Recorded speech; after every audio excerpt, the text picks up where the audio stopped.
At 22:30 hours on October 24th, 1942, Sergeant John Basilone stood behind two water-cooled Browning M1917 machine guns.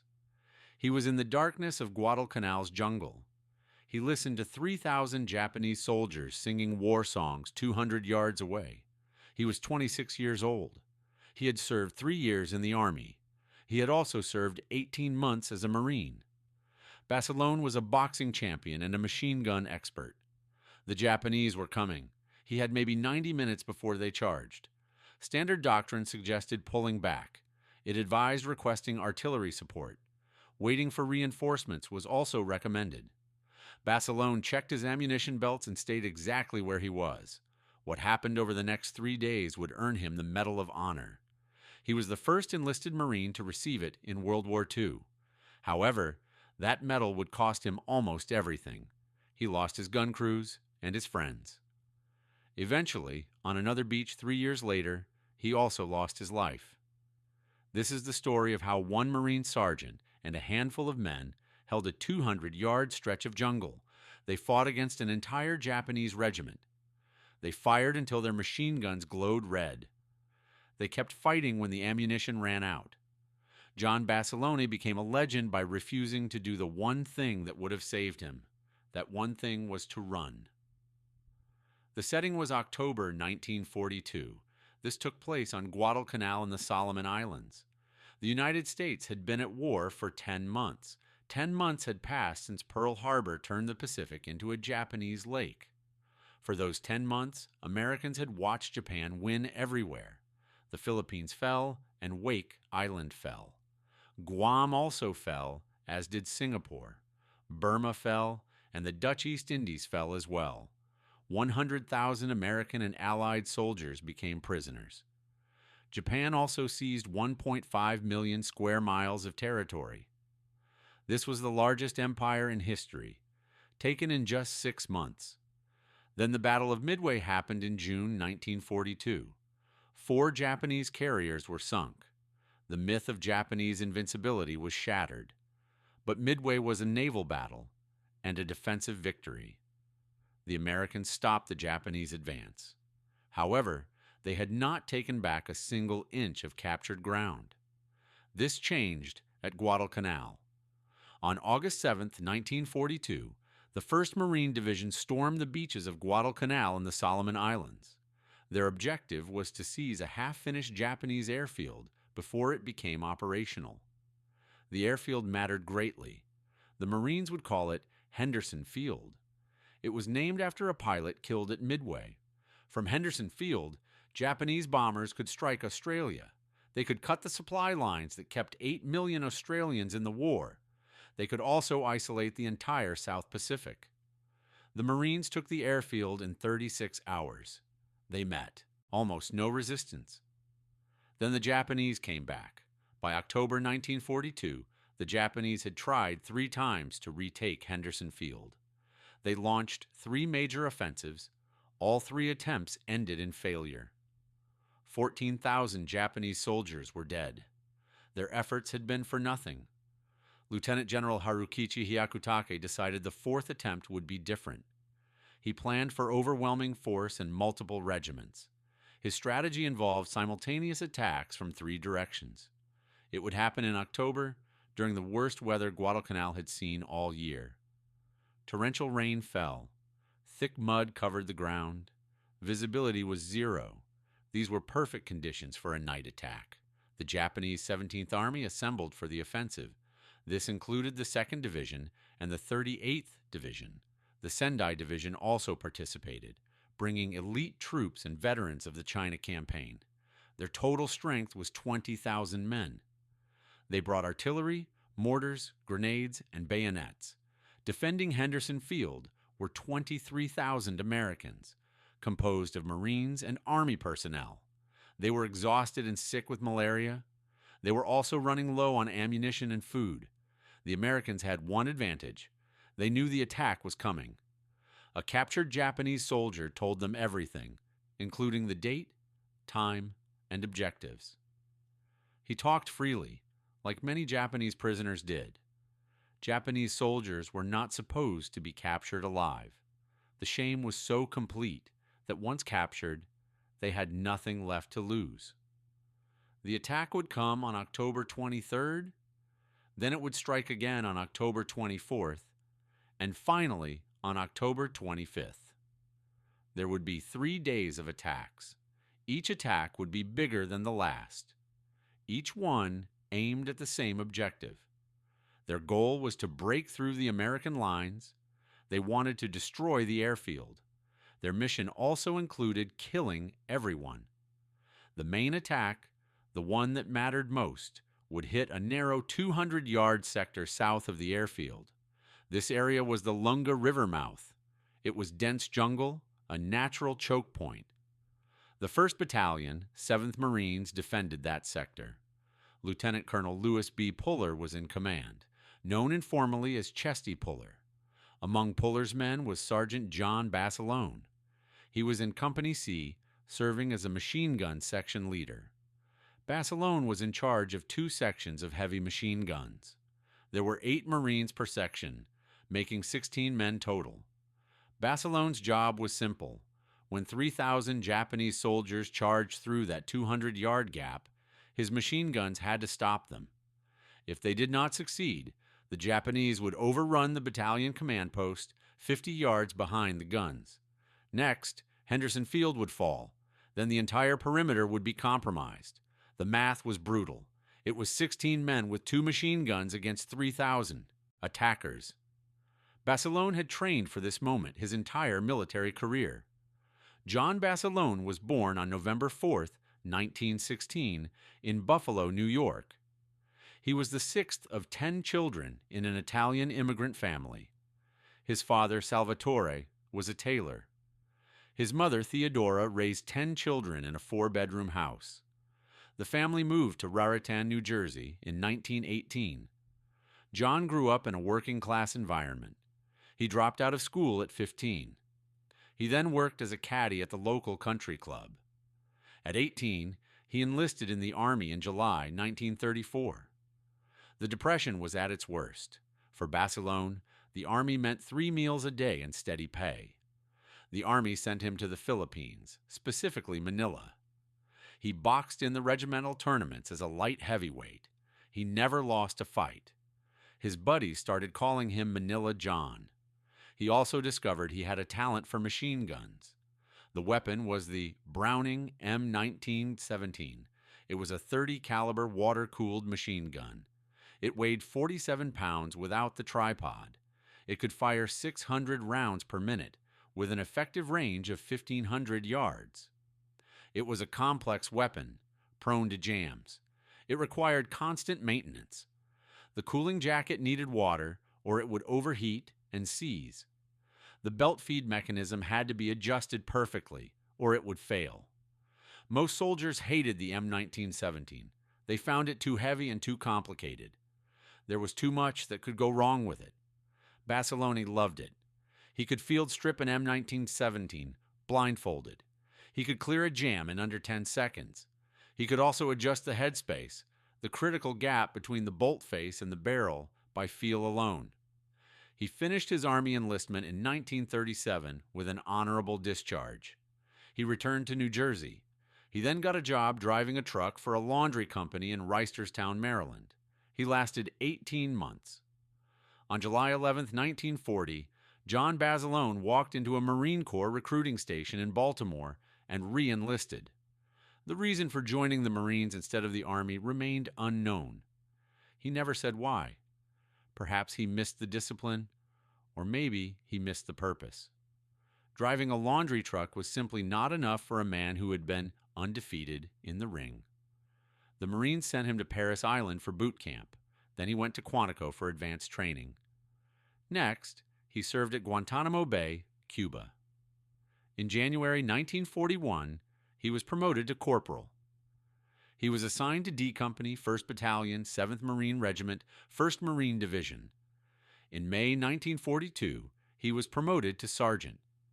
On September 18, 1942, the 7th Marines landed on Guadalcanal. They came as reinforcements for the battered 1st Marines who had been fighting since August. Basilone had been a Marine for 2 years. He had never been in combat before.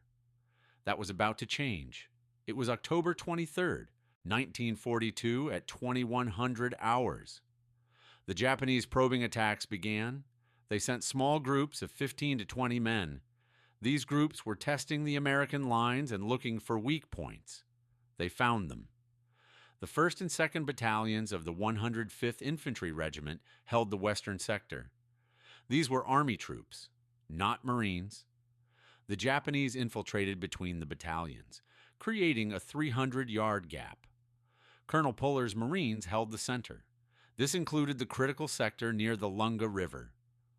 The rain started at 2200 hours and was torrential. Visibility dropped to 10 feet. The jungle became a black wall. At 22:30, Sergeant Ralph Briggs called Puller's command post. He was at an observation post 3,000 yards forward of the lines. Sergeant Briggs reported that there were about 3,000 Japanese soldiers between his post and Puller's location. Puller asked if he was sure. Briggs confirmed, stating that the Japanese had been all around them, singing and smoking cigarettes and heading their way. The Japanese were moving into position for the main assault. They were not hiding. Instead, they were singing and laughing. They clearly expected to win. Puller alerted his battalion. He ordered them to fix bayonets and stand to arms. He also ensured maximum ammunition went to every position. Basilone checked his machine guns, 2 M1917s. One was positioned to cover the main approach through the jungle. The other was angled to provide enfilade fire, a crossing fire that would cut down attackers advancing in columns. 8 Marines manned each gun.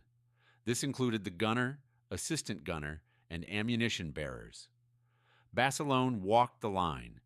He was calm and methodical, checking every belt, every water jacket, and every firing position. Basilone instructed them to keep the water jackets filled. He added that if they ran out of water, they should use anything. He even suggested urinating into them if necessary, warning that a seized gun was a dead gun. The Marines nodded. Most of them had never been in combat either. They watched Basilone. If Manila John was not worried, perhaps they did not need to be. At midnight, the Japanese artillery barrage began. 75mm mountain howitzers and 90mm mortars were used. The shells came in walking patterns, searching for the American positions. The Marines hugged the bottom of their foxholes. The jungle exploded around them, trees shattered, earth fountained into the air. The barrage lasted 20 minutes. Then silence fell. Then from 200 yards away came the sound that every Marine on Guadalcanal had learned to fear. They heard repeated shouts of "Banzai," a fearsome battle cry. 3,000 voices were screaming at once. The Japanese Sendai Division charged. At 115 hours on October 25th, 1942, the Japanese attacked. They came in waves. The first wave consisted of 200 men. These soldiers carried rifles and bayonets. They ran straight at the Marine positions through the jungle undergrowth. Basilone's machine guns opened fire. The M1917 fired in 6 to 9 round bursts. Short bursts conserved ammunition and prevented overheating. Long bursts melted barrels. Basilone had trained his gunners on proper firing technique. He instructed them to fire 6 rounds, then traverse. He repeated the instruction for another 6 rounds, emphasizing never stopping the gun's movement. The first wave hit the machine gun fire at 50 yards. The attackers went down like wheat. The .30 caliber rounds cut through flesh and bone. The Japanese fell so fast that they created a wall of bodies. The survivors kept coming, advancing over the fallen. Their bayonets were fixed. They were screaming. The range closed to 20 yards. Then to 10 yards. The Marines threw grenades. The Japanese threw grenades back. The jungle lit up with explosions. Finally, the distance narrowed to 5 yards. Hand-to-hand combat began. Soldiers fought with bayonets, rifle butts, and knives. The first wave died in front of the Marine positions. Perhaps 12 Japanese soldiers reached the foxholes. All 12 were killed. This engagement lasted 15 minutes. 200 Japanese soldiers were dead. The second wave attacked before the Marines could reload their weapons. This wave was smarter. The attackers came in 2 columns. They tried to flank Basilione's machine guns. Basilone saw the flanking maneuver. He grabbed 3 Marines. He ordered them to move the gun immediately, directing them 50 yards to the left. They lifted the M1917. This weapon weighed 47 pounds. The tripod added 50 pounds. 14 pounds of water filled the cooling jacket. They ran through the darkness as bullets snapped past them. They immediately set up the gun. They locked the tripod, checked the headspace, and loaded a fresh belt. The Japanese column was 30 yards away when Basilone opened fire. The gun was positioned perfectly for enfilade fire. Every bullet passed through multiple targets. One burst killed 4 men. The column collapsed. The survivors retreated into the jungle. The second wave had lasted 20 minutes. Basilone ran back to check his other machine gun. The crew was struggling. The gun had jammed. A failed extraction occurred. A spent cartridge stuck in the chamber. The bolt could not cycle, rendering the gun dead. Basilone knelt beside the weapon. He pulled the bolt back, but the case would not budge. He needed a cleaning rod, but there was no time. He drew his Ka-Bar knife. He worked the tip into the extraction groove and pried. The case popped free. He checked the bolt and the feed tray. Then he loaded a fresh belt. Basilone told the Marine the gun was good. He ordered him to keep firing. The third wave hit at 200 hours. This time, 500 men attacked. They spread across the entire 200-yard sector. Mortars fired ahead of them. Grenades exploded in the Marine foxholes. One of Basilone's machine gun crews took a direct mortar hit. The assistant gunner was killed instantly. The gunner was wounded. 2 ammunition bearers were down. Only 2 Marines remained standing with that gun. Basilone ran to them. He stated he would take the gun. He sent the 2 remaining Marines to retrieve ammunition. He took over the M1917. He seated himself behind it and acquired targets. The Japanese were 40 yards away and coming fast. Basilone fired the machine gun. The gun chattered. He fired 6 rounds, then traversed. He fired another 6 rounds, then traversed again. The attackers went down. However, more kept coming. The sheer weight of numbers was overwhelming. The distance closed to 30 yards, then to 20 yards. Basilone fired faster using longer bursts. He fired 8 rounds, then 10 rounds. The barrel was getting hot. The water in the cooling jacket was boiling. Steam hissed from the overflow tube. The range narrowed to 15 yards. A grenade landed 3 feet from Basilone. He grabbed it and threw it back. The grenade exploded in midair. At 10 yards, the M1917 was glowing red. Basilone could see the heat through the barrel jacket.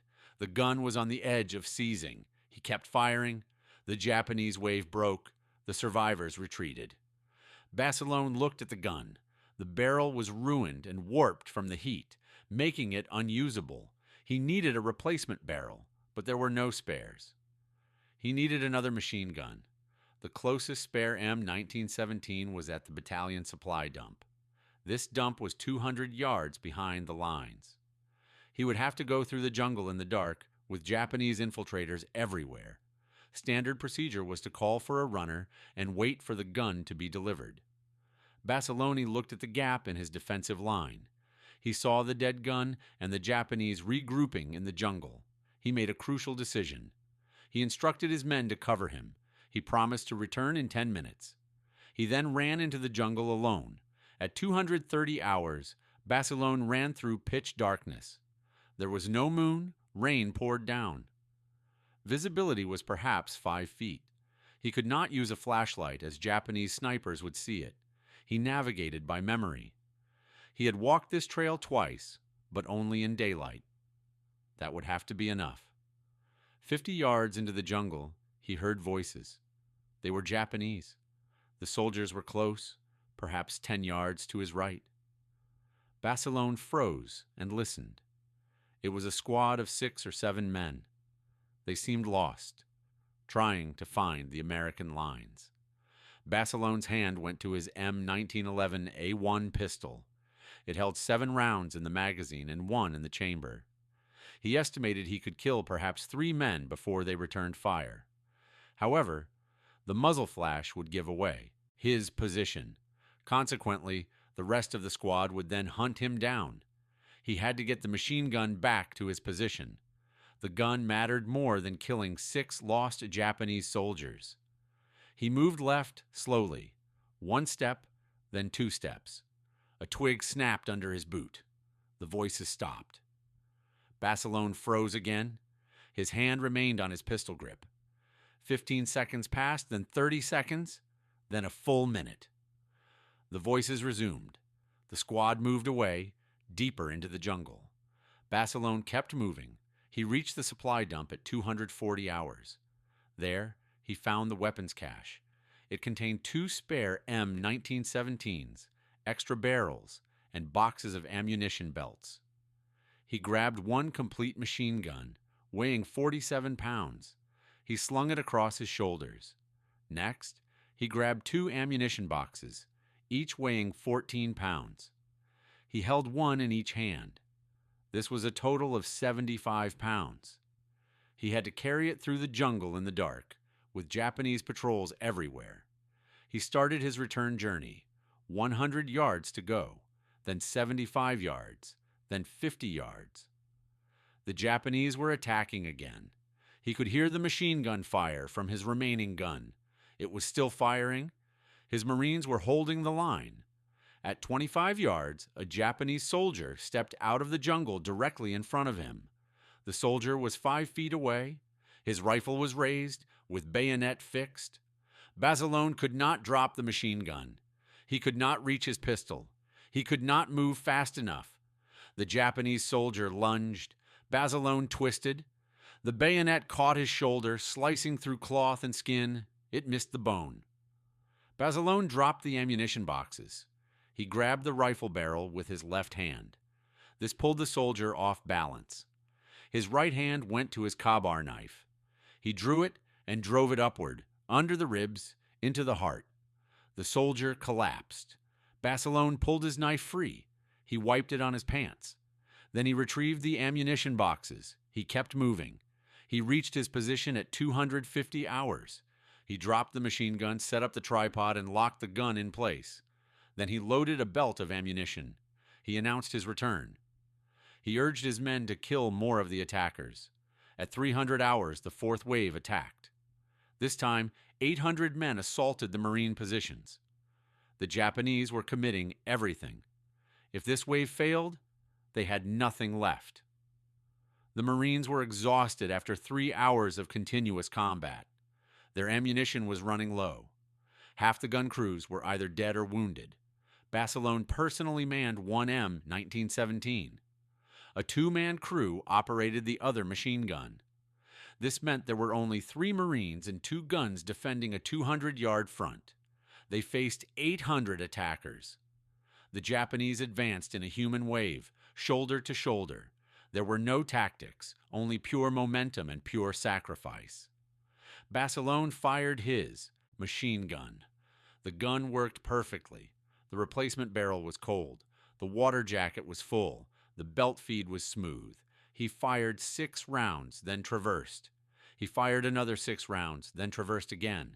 Bodies fell, but the attack kept coming. Bassilone fired for 5 minutes straight. This amounted to 500 rounds, or 10 full belts of ammunition. The ammunition bearers kept him supplied. They ran from foxhole to foxhole collecting belts. They brought them to Bassilone, and he never stopped firing. The barrel was glowing again. The water was boiling again. Steam clouded his vision. He kept firing. The Japanese reached the wire 20 yards from his position. They threw themselves on the barbed wire. They were creating human bridges for others to cross over their bodies. Bassilone adjusted his aim. He fired into the bodies on the wire. The .30 caliber rounds went through 2, sometimes 3 men. The attack stalled. It wavered, then broke. The Japanese retreated. Bassilone's machine gun seized. The barrel was done, destroyed by heat and friction. He looked at his hands. Both palms were burned. The skin was blistered and peeling where he had gripped the barrel jacket while moving the gun under fire. He wrapped his hands in torn cloth. He picked up his pistol. Then he waited for the next attack. The next attack came at 400 hours. This time, the Japanese used infiltration tactics. Small groups of 3 to 5 men crawled through the jungle. They tried to get behind the Marine positions. One group made it through. 5 Japanese soldiers positioned themselves 30 yards behind Bassilone's position. They were between him and the battalion command post. They attacked the command post with grenades. Bassilone heard the explosions and saw the flashes. He grabbed his remaining functioning machine gun. This was the one operated by the 2-man crew. He ordered them to keep the line, stating he was going to intervene. He carried the M1917, including the gun, tripod, and ammunition, 50 yards through the jungle. He set up behind a fallen log. Then he acquired targets. The 5 Japanese soldiers were 25 yards away. They were attacking the command post with grenades and rifle fire. Bassilone fired one long burst, expending 30 rounds. All 5 soldiers went down. Bassilone picked up the machine gun. He carried it back to the main line and set it up again. The battalion executive officer later reported on Bassilone's actions. He noted that Bassilone was everywhere at once. Bassilone cleared jams, calmed nervous gunners, and replaced parts. He also repositioned guns. The officer stated that Bassilone became the glue that bound Company C together. At 500 hours, the ammunition was almost gone. Bassilone did a count. 3 belts were left, totaling 750 rounds. This was enough for perhaps 5 minutes of sustained fire. The Japanese had to know the Marines were running dry. One more major attack would surely break through. Bassilone made another decision. He ordered his men to hold their position. He stated he was going to get more ammunition. This was the same run Bassilone had made earlier. It was 200 yards to the supply dump, through the jungle, through Japanese infiltrators, and through the darkness. This time, he took 2 Marines with him. They moved fast. They were too fast to be quiet. They had to get the ammunition back before the next attack. At the supply dump, they loaded up. Bassilone took 2 boxes, totaling 28 pounds. Each Marine took 1 box weighing 14 pounds. This was 56 pounds of ammunition total, or 1,400 rounds. This was enough for perhaps 15 minutes of fire. They started their return journey. The Japanese attacked while they were in the jungle.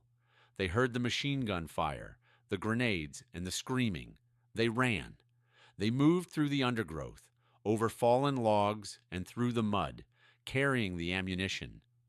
A Japanese patrol spotted them and opened fire. Bullets cut through the foliage around them. One of the Marines was hit with a thigh wound. He went down. Bassilone grabbed him and pulled him up.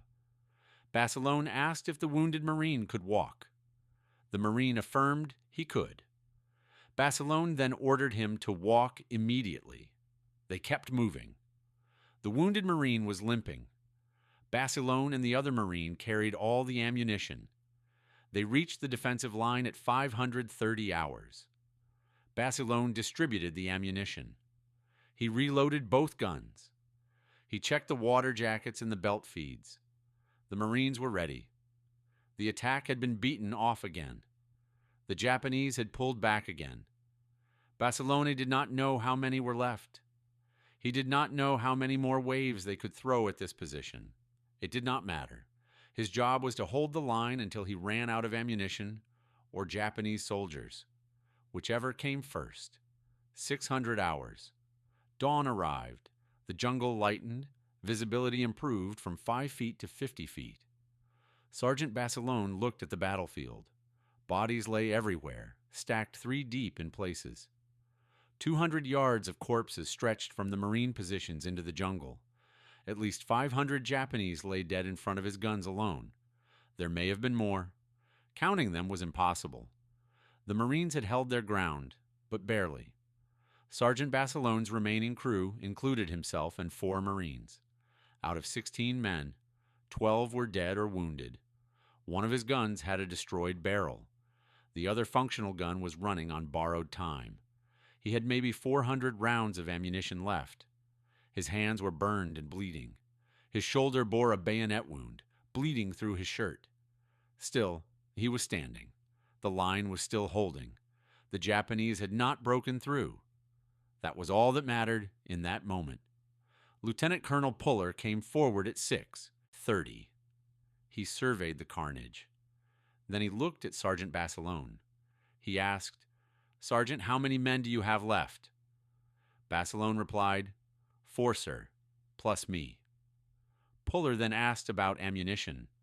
Bassilone responded, "Not enough, sir." Lieutenant Colonel Puller nodded. He told Bassilone that reinforcements were coming. Artillery was also standing by. He then asked, "Can you hold for another hour?" Sergeant Bassilone looked at his 4 remaining Marines. He looked at the jungle, at the bodies, and at the destroyed machine gun.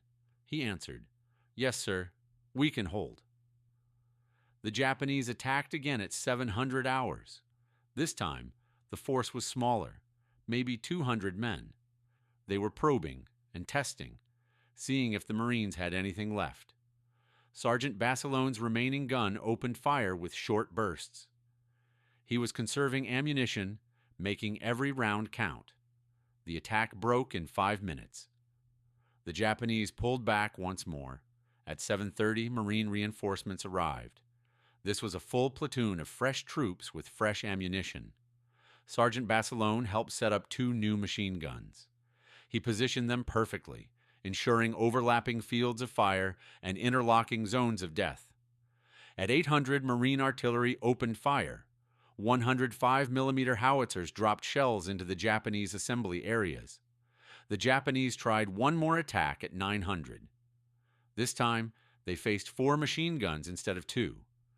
They also met artillery support and fresh Marines. The attack lasted 3 minutes. The Japanese suffered 50% casualties in the first minute alone. They retreated after the second minute. By the third minute, they were running in full retreat. That was the last attack of the day. On October 26, 1942, at 1000 hours, the battle for Henderson Field concluded. The Japanese 17th Army had thrown 20,000 men at the Marine perimeter. This included 3 days of continuous attacks and dozens of separate assaults. Every single attack had failed. Japanese casualties amounted to 3,500 dead and 5,000 wounded. American casualties were 86 dead and 192 wounded. In Sergeant Bassilone's sector alone, the Japanese lost 2,000 men killed. The 2nd Battalion of the Sendai Division effectively ceased to exist as a fighting unit. Sergeant Bassilone's 2 machine gun sections, comprising 16 Marines, had stopped all of them. At 1100 hours, a work detail moved forward to clear the bodies. They quickly discovered they could not clear them all. There were simply too many, stacked too deep. The bodies blocked the machine gun's field of fire. Sergeant Bassilone had to direct the work party to reduce the pile enough for the guns to fire again if needed. At least 38 Japanese dead were credited directly to Sergeant Bassilone personally. These were confirmed kills, with bodies found directly in front of his gun. The actual number was probably triple that, or perhaps even more. It was impossible to determine accurately. The machine gun fire had been so intense and sustained that individual kills could not be separated. Lieutenant Colonel Puller filed a report that evening. Its subject was "Extraordinary Heroism" by Sergeant John Bassilone, Machine Gun Section Leader, Company C. Lieutenant Colonel Puller recommended Sergeant Bassilone for the Medal of Honor. This is the highest decoration the United States military can award. The official citation described Sergeant Bassilone's actions.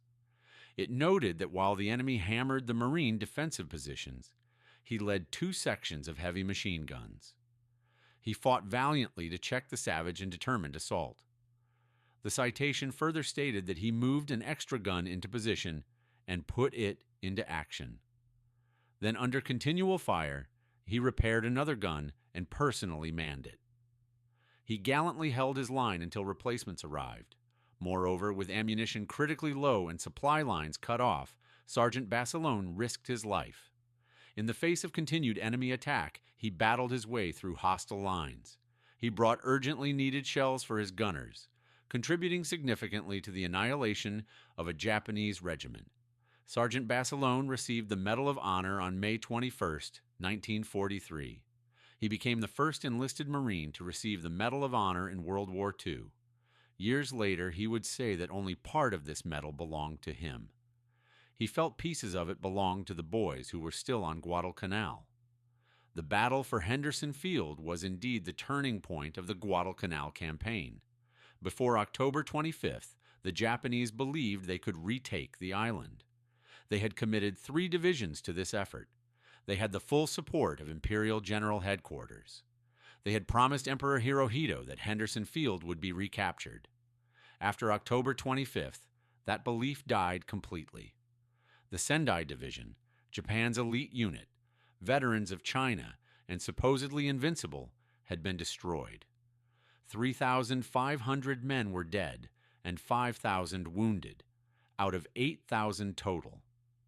Lieutenant General Hyakutake reported to Tokyo, stating that the situation had deteriorated beyond recovery. Subsequently, Tokyo faced reality. On November 12th, the Japanese Navy made one final attempt to deliver reinforcements and bombard Henderson Field. The naval battle of Guadalcanal destroyed that attempt. 2 Japanese battleships were sunk. 11 transport ships were destroyed. 7,000 reinforcements drowned or were killed. On December 31st, 1942, Emperor Hirohito authorized the evacuation of Guadalcanal. This was known as Operation K, the code name for retreat. Between February 1st and February 7th, 1943, the Japanese Navy evacuated 10,652 troops from Guadalcanal.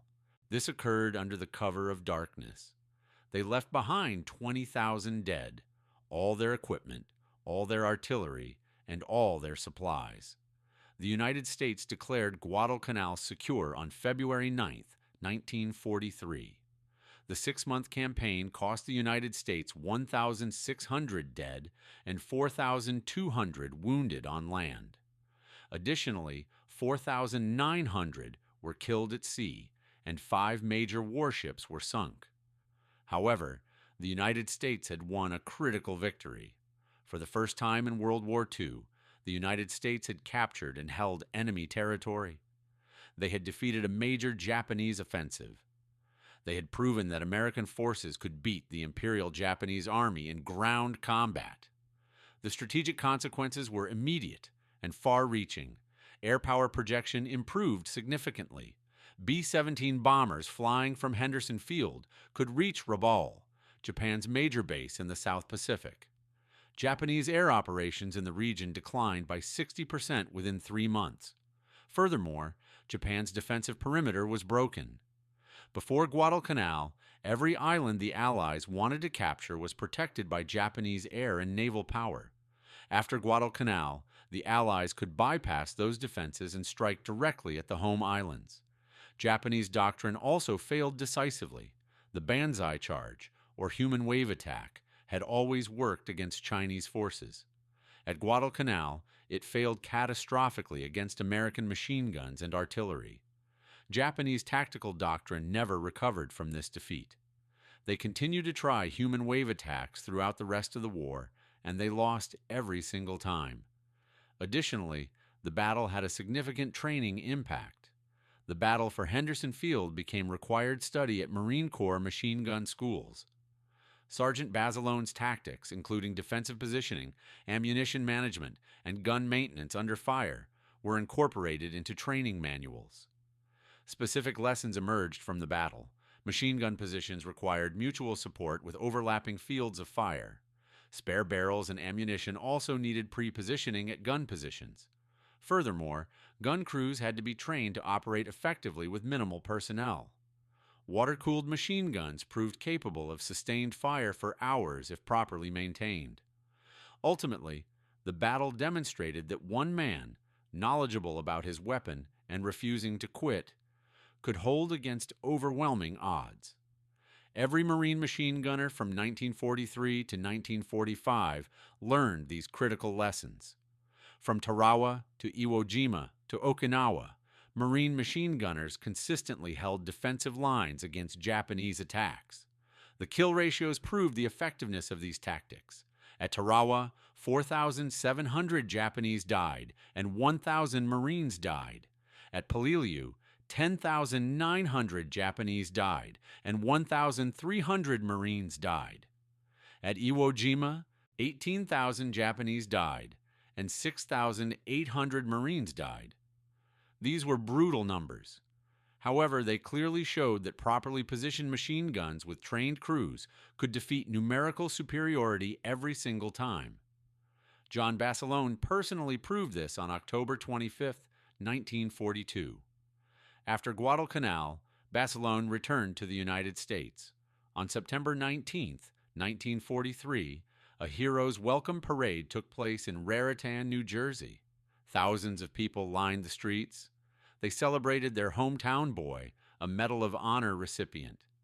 He was the first enlisted Marine hero of World War II. The Marine Corps sent him on a war bond tour. This tour involved selling bonds to finance the war effort. He visited factories and gave speeches. Basilone hated this duty. He was not a speaker. He was not a celebrity. Instead, he was a machine gunner. His place was with his unit and his Marines. He felt he should not be selling bonds to civilians. He believed these civilians would never understand what Guadalcanal had been like. He requested a transfer back to combat duty multiple times. However, the Marine Corps refused these requests. They believed a Medal of Honor recipient was worth more on the bond tour than in combat. Basilone kept requesting a transfer. Finally, the Marine Corps offered him a commission. This would make him Second Lieutenant Basilone, an officer. Additionally, he would receive a stateside assignment. He would become a machine gun instructor at Camp Pendleton. This assignment was safe and honorable. It offered a way to serve while staying alive. Basilone turned down the offer. Basilone declared that he was a sergeant and a machine gunner. He insisted on being sent back to his Marines. In July 1944, the Marine Corps relented. They assigned him to the 5th Marine Division. He served with the 1st Battalion, 27th Marines, as a machine gun platoon sergeant. On December 10, 1944, Basilone married Lena May Riggy. Lena May was also a Marine sergeant serving in the Women's Reserve. They had met at Camp Pendleton. They had 5 weeks together before Basilone shipped out to the Pacific. On February 19, 1945, D-Day began at Iwo Jima. The 5th Marine Division landed on Red Beach 2. Basilone's battalion was in the first wave. The Japanese had fortified Iwo Jima with 11 miles of tunnels. They also built 1,500 pillboxes and deployed 22,000 defenders. The Japanese did not defend the beaches directly. Instead, they allowed the Marines to land. Then, they opened fire from prepared positions with overlapping fields of fire. It was a killing ground. Basilone landed with his machine gun platoon. He found his unit pinned down by a Japanese blockhouse. This was a concrete fortification, equipped with heavy machine guns. It also had a 20mm cannon. Standard procedure called for waiting for tanks. They would also wait for air support and naval gunfire. Basilone did not wait. He led 4 Marines in an assault on the blockhouse. They used grenades and demolition charges. They destroyed it and killed the garrison. Then Basilone saw a Marine tank trapped in a minefield. The tank was under fire and immobilized. Basilone ran to the tank. He guided it through the minefield. The tank remained under fire the entire time. Basilone got the tank to safety. Then he turned toward Airfield No. 1. This was their objective, located 400 yards away. He was moving along the edge of the airfield when a mortar shell exploded. Shrapnel struck him in the neck and chest. It severed his carotid artery, Gunnery Sergeant John Basilone died instantly. He was 28 years old. The Marines recovered his body that evening. They found his dog tags and confirmed his identity. He was the Medal of Honor recipient who had held Henderson Field against 3,000 Japanese soldiers. He had survived 3 days of the most intense combat in Marine Corps history. He had also refused every opportunity to stay stateside and safe. Yet, he died on the first day of Iwo Jima. The Marine Corps awarded him the Navy Cross posthumously. This was the second highest decoration. It was given for his actions on Iwo Jima. His citation recognized his extraordinary heroism. He served as a leader of a machine gun section, Company C, 1st Battalion, 27th Marines, 5th Marine Division. This was during action against enemy Japanese forces on Iwo Jima in the Volcano Islands. The date was February 19, 1945. John Basilone became the only enlisted Marine in World War II to receive both the Medal of Honor and the Navy Cross. He was buried at Arlington National Cemetery. His grave was in Section 12, grave 384. On December 21, 1945, the Navy commissioned the USS Basilone. This was a Gearing-class destroyer, designated as Destroyer 824.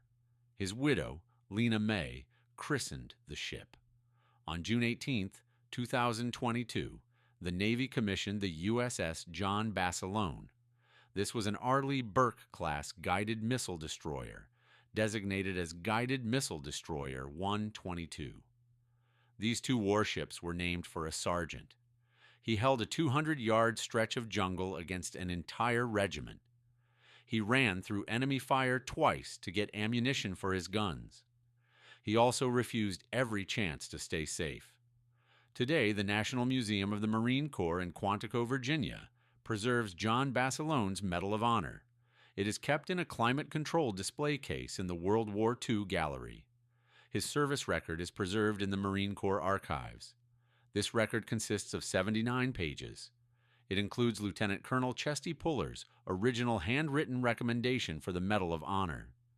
This document, dated October 27, 1942, spanned 4 pages. The Machine Gun Section Leader course at Camp Lejeune includes a 4-hour block of instruction. This focuses on the battle for Henderson Field. Students study Basilone's tactics and his positioning. They also learn about his ammunition management and maintenance procedures under fire. Marine machine gunners still learn this lesson. They are taught that if a gun jams during an attack, they have 10 seconds to clear it. John Basilone, however, could do it in 5 seconds. On Guadalcanal, Henderson Field still exists. It is now Honiara International Airport. Commercial jets land on the runway that 23,000 Americans defended for 6 months. Near the runway, a memorial park commemorates the Guadalcanal campaign. Bronze plaques list the American and Allied casualties. There are 7,100 names. John Basilone's name is there. This is true even though he did not die on Guadalcanal. He died on Iwo Jima 3 years later. His name is there because October 24th and 25th, 1942, defined him. Henderson Field defined him. That 200-yard stretch of jungle defined what kind of Marine he was. He was the kind of Marine who stayed when he could have run. He fought when he could have retreated. He went back for ammunition when staying put would have been safer. He held the line because someone had to hold it. The names. These are the men of Basilone's machine gun sections who died at Henderson Field. Private First Class Robert Powell was 19 years old and from Tennessee. He was killed by mortar fire on October 25th. Private First Class. George Stevens was 21 years old and from Iowa. He was killed by a grenade on October 25th. Private Lee Diamond was 20 years old and from California. He died of wounds on October 26th. Corporal Ralph Scott was 23 years old and from Oregon. He was killed by sniper fire on October 25th. 8 other Marines were wounded.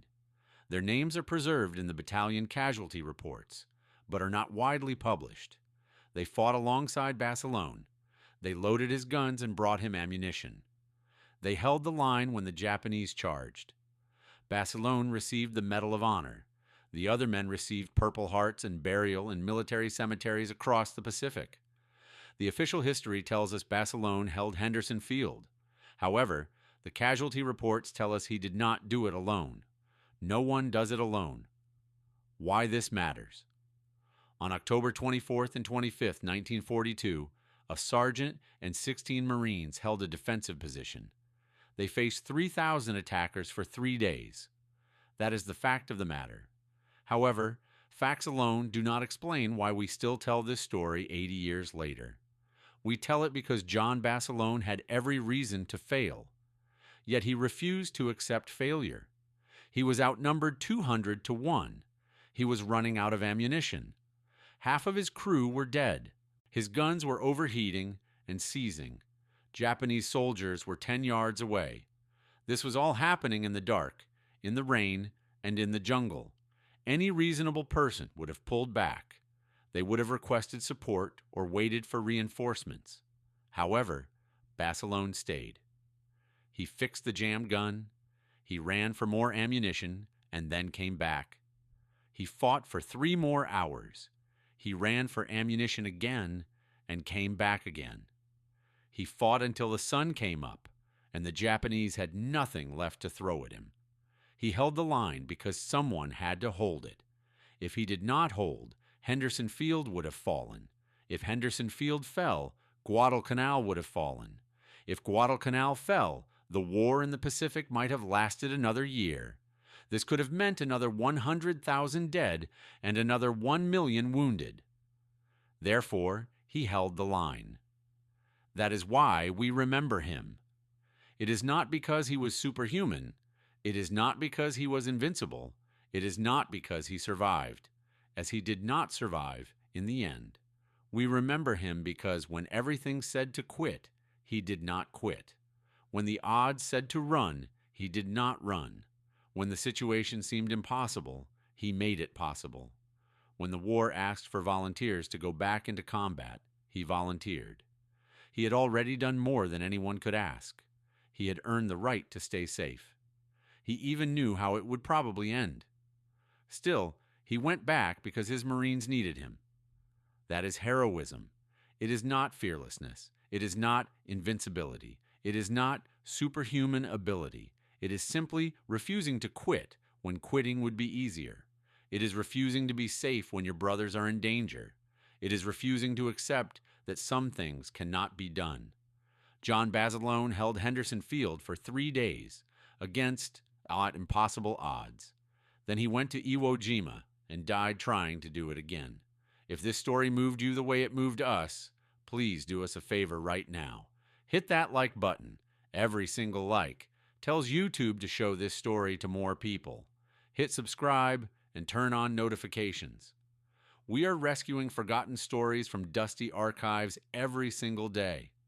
These are stories about Marines, soldiers, sailors, and airmen. They refused to quit when quitting would have been easier. These are real people and real heroism. Please drop a comment right now. Tell us where you are watching from. Are you in the United States? Perhaps Italy, where Basilone's family came from? Are you in the Philippines, where Manila John earned his nickname, or Japan, or Australia? Our community stretches across the entire world. You are not just a viewer, you are part of keeping these memories alive. Tell us your location. Tell us if someone in your family served. Just let us know you are here. Thank you for watching. Thank you for making sure Gunnery Sergeant John Basilone and the 16 men of his machine gun sections do not disappear into silence. These Marines deserve to be remembered. You are helping make that happen.